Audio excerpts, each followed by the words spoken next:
Sekarang kita nak review beg Ke Bawah Duli Yang Maha Mulia Seri Paduka Baginda Raja Permaisuri Agong ke-17, which is Raja Zarid Sofia. Masya-Allah, masya-Allah. Sama-sama. Collect.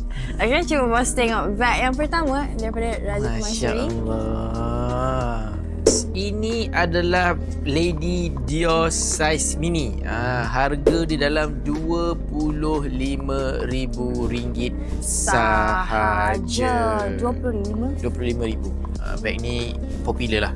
Saya rasa banyak supporter kita pun antara yang paling tinggi adalah Lady Dior juga. So, korang kalau nak shopping ataupun jual handbag dan juga Rolex, DM kita sekarang. bye!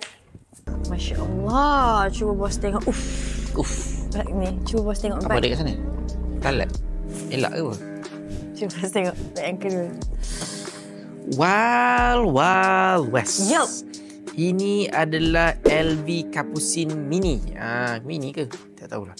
Ini adalah LV Capucine. Harga di dalam RM33,000 sahaja. Jadi, saya tengok Raja Permaisuri ni dia suka beg-beg yang saiz kecil. Mini-mini comel-comel. Ada top handle, Betul. pegang, boleh sarung sikit kat wrist ni.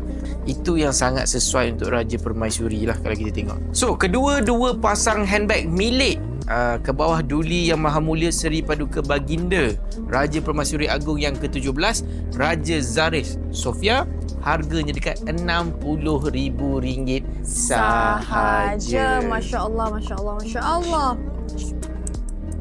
Jom shopping dan jual melalui Icon Lux. Jimat sehingga 70%, installment serendah RM5 sehari. Jual dan konsign item anda dengan kami. Cepat, DM kita sekarang.